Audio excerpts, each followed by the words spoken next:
Hi guys, welcome back to the Astrology. Today we are recording a video for the month of July monthly reading, and we are going to get started with some of the key dates that are going to be holding importance in this month.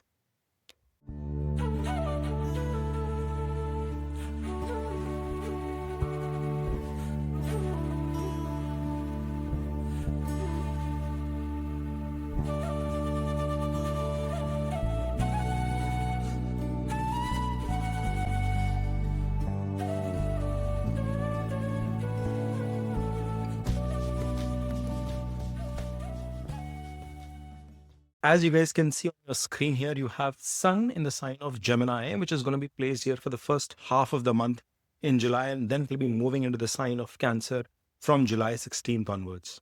You have Mercury, which is going to be placed in the sign of Cancer itself, not his favorite position, but it is going to be in this position throughout the month until August 30th.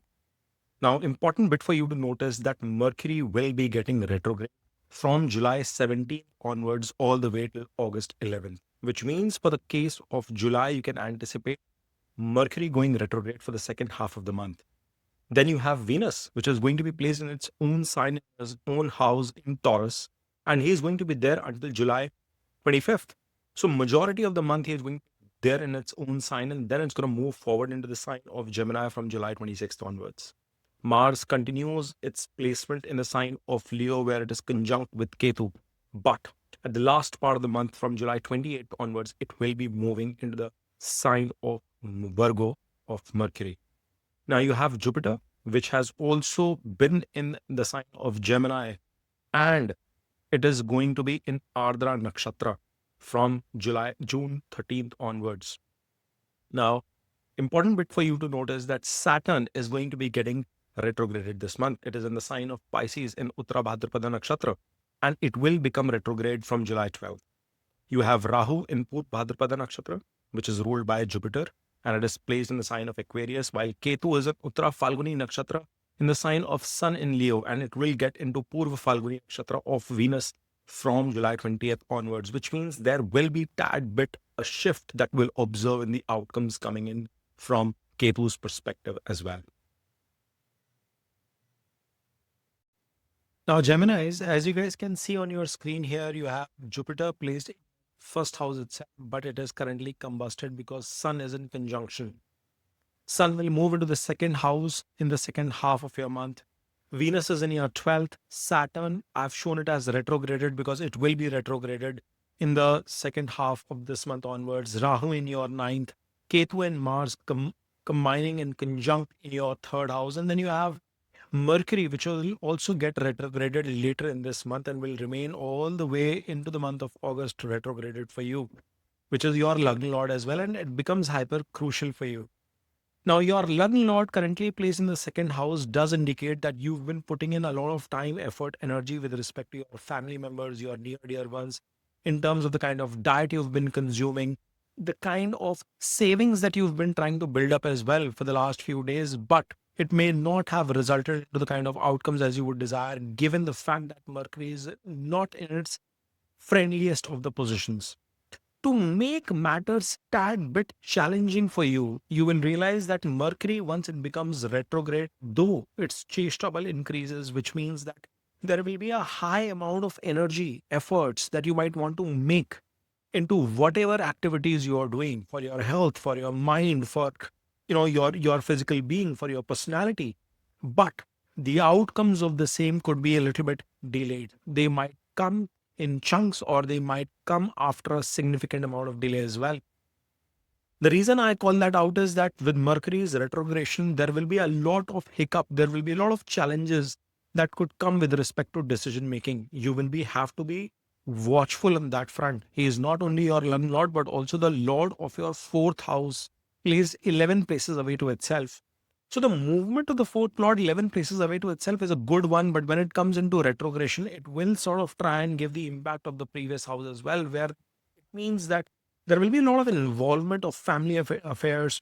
General lack or disruption in peace could also be something that might be bothering you. But at the same time, I will continue to emphasize on the fact that you will have to be extremely cautious in terms of your decision making about anything and everything you do.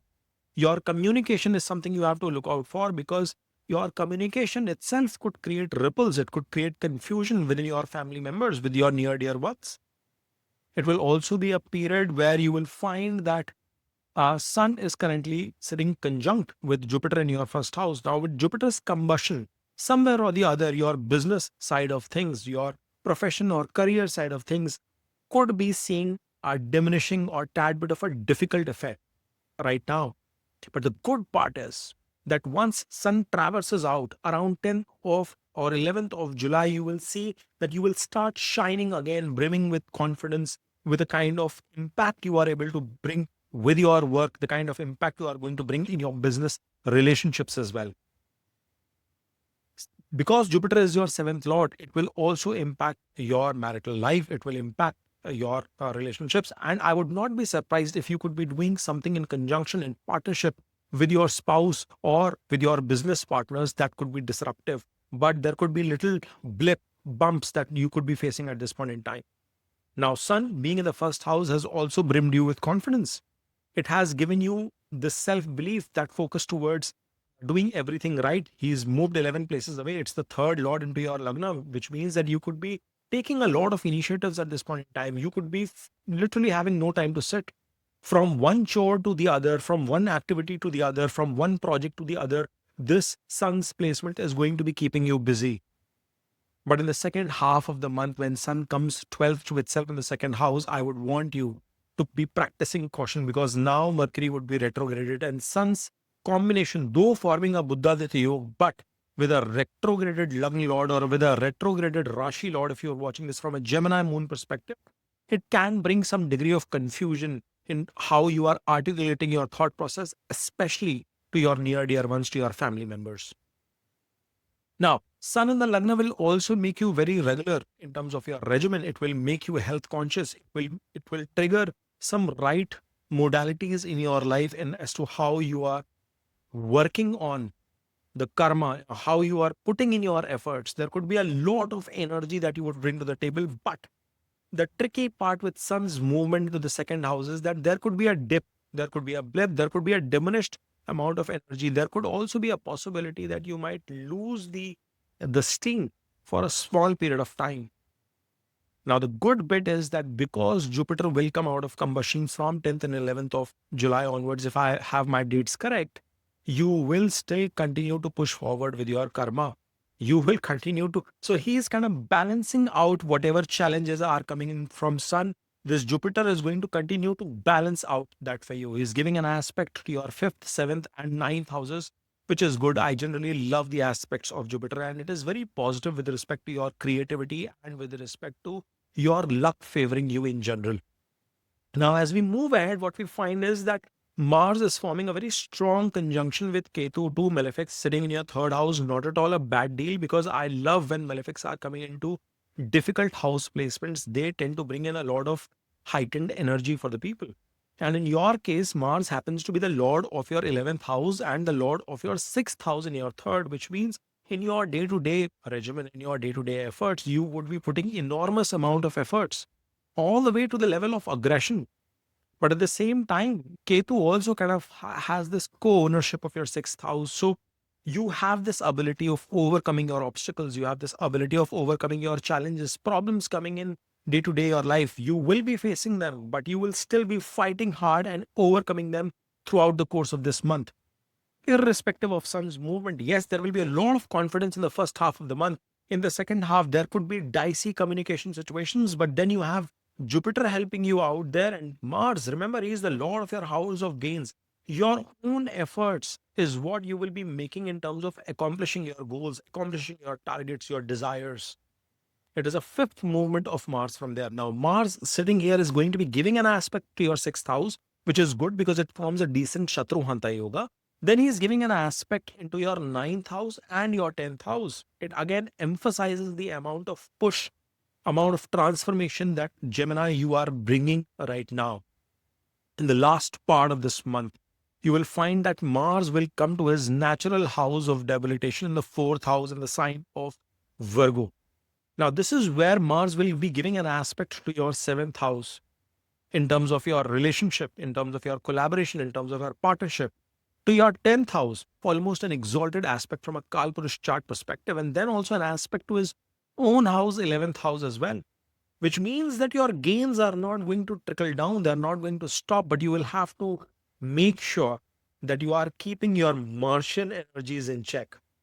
In the fourth house placement of Mars, he will still be 11 places away. So, your day to day activity, the regimen that you've brought into play, you should not drop the ball at any point in time there, Geminis, because if you continue to build on it, it is going to expand on your wealth, it is going to expand on your energies. But there will be a heightened level of energy in your emotions. There will be a heightened level of energy that you bring to the table with respect to what you want to grow, how you want to grow materialistically.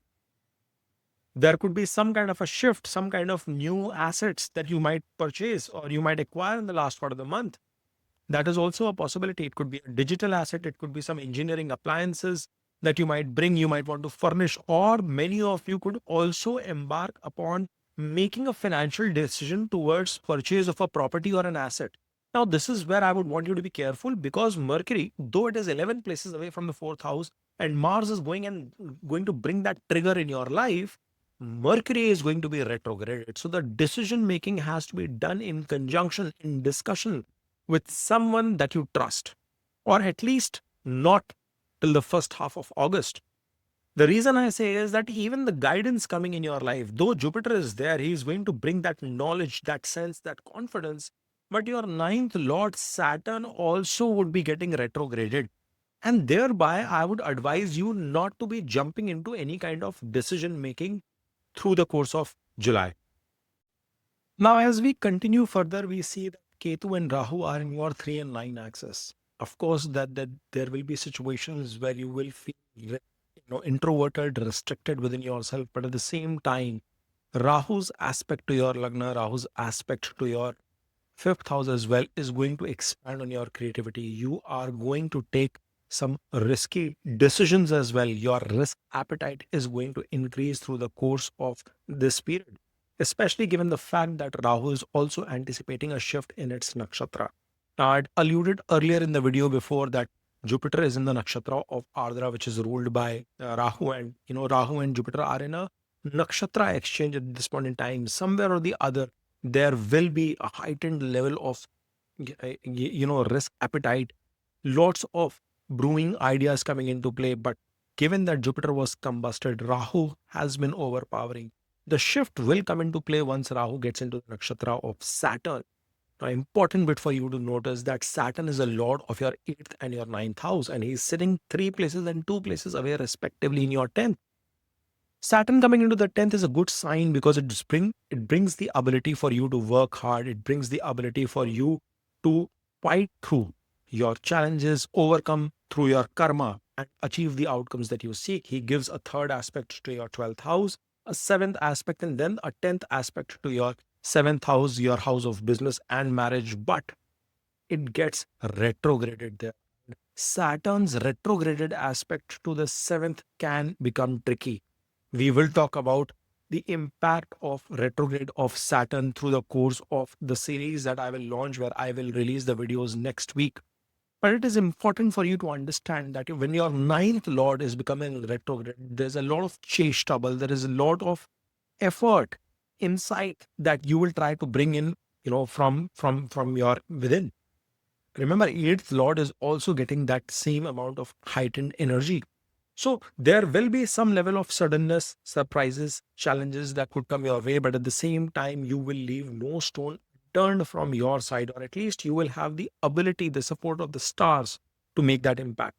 Remember, folks, before you jump into any kind of conclusion, any kind of decision making, it is important for you to realize that your dasha antardasha, natal dasha antardasha, will give predominant results and outcomes, and the transit will have some bit of an impact in terms of the quality of those outcomes. So you have to keep that into mind as well. All in all, as I move further, I see Venus, it is the lord of your 12th house and the lord of your 5th house placed in the 12th itself. Venus doesn't get the repercussions of being in the 12th. It is in fact a house where it gets exalted there. So it's a good position for your Venus to be in. You will be making expenses, you might be making purchases, interest in new areas in terms of learning new things through a foreign connection, through a foreign teacher, through a foreign medium, through a digital medium could also come into play. Many of you will be embarking in that direction. I see Gemini somewhere or the other. Acquisition of an asset definitely is a sign here, because your fourth lord is 11th to itself, albeit it will get into retrogression. Mars is coming into your fourth, and then your fifth lord is coming into 12th, into the house of expenses, where he is the lord of that house itself. So you will be making some purchases, you will be bringing in some luxurious expenses into life, but they will be all very needful and required. However, I would want to still draw some caution in terms of you not embarking into any kind of speculative activities in general. From a health perspective as well, this Venus is giving an aspect to your sixth house. I cannot emphasize the fact that since Sun has been placed in, you've been focused towards in that direction. Continue your push, your intent. Jupiter is continuing to help you there as well. And then Venus's aspect into the sixth is again positive in that direction. It is going to be decent for students who are preparing for any kind of competitive examinations as well. If you are into any kind of competition, any kind of promotion cycles that you are embarking on, I think again you'll get success there, because the fifth lord is giving an aspect into the sixth, being the lord of 12th as well. So that's a very positive movement coming into play for you. In the fag end of this month, you will have this Venus come into your Lagna. That beauty is going to exude in you. That inner energy is going to rise, but at the same time, there will be this tussle of ideas of Jupiter and Venus, both of the gurus coming conjunct in the first house. There will be wild, wild thoughts that will come to your mind, and you will have to figure out to find the right balance, to figure out what is the right decision in the areas that you are embarking upon, in whatever decisions that you have to take, especially because Mercury, your Lagna Lord, is also going to be retrograded. So, guys, Geminis, I think this is going to be a beautiful month. It is going to be a month where health wise, your fitness wise, your day to day regimen perspective, you are going to continue to improve. There will be a lot of hard work required. You are ready. Saturn is here for the next 2.5 years. So, of course, there is no denial, there is no escape from that. You have to continue to push forward in that direction. Retrograde of Saturn is going to bring its own level of repercussions. We will talk about that once we get into the transitory readings next week. But all in all, I think this is going to be a busy month. It is going to be a busy period where you'll have to utilize your creativity, your knowledge, your karma, your day to day efforts to derive the right outcomes. Please keep a check on communication, keep a check on your language. Do not push yourself so bad that you end up hurting the emotions of the near and the dear ones. Money wise, financially, I think you will continue to do well. There is a lot of positive outcomes. Mars is supporting there. There are some areas of, watchfulness, especially from a Saturn's retrograde perspective, that you need to keep in mind. But all in all, a positive month. I hope you've enjoyed watching this reading. If you have, then please smash on that like button, subscribe to Dev Astrology, and keep watching. Om Namah Shivaya. Har Har Mahadev.